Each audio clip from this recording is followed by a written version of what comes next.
Okay guys, sekarang ni saya berada di dapur level di mana kita akan melihat macam mana proses pembuatan baklava.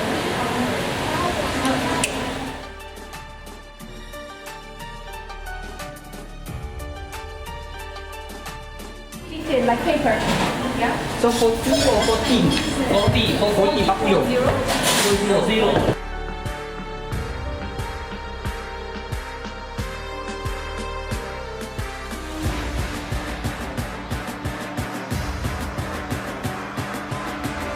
This is the machine to make the dough very thin.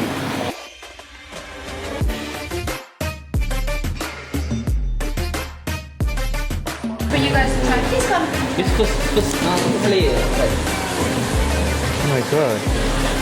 Wow, it's soft here. It's okay, it's okay. No, It's just for you to sangat see. soft. Lembutnya. Tisu. Macam budak. Macam tisu pun tak senipis ni. Very square and very square.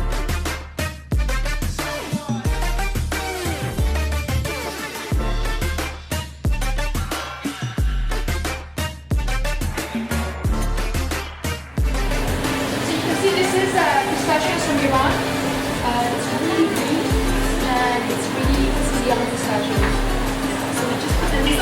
So you can see the process. The flowers which we did, everything is done old school. We do everything by hand. We don't do by machines.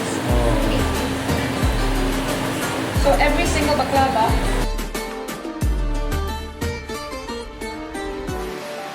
These we do like cake. So it's pistachios and apricot and things like that.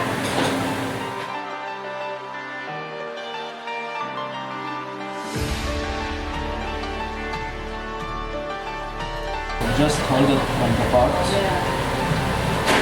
Then reverse.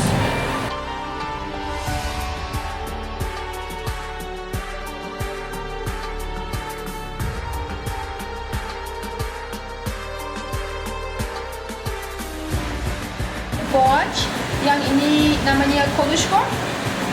Dia buat cara yang lain. Ikut hot moon. Again, this is all by hand.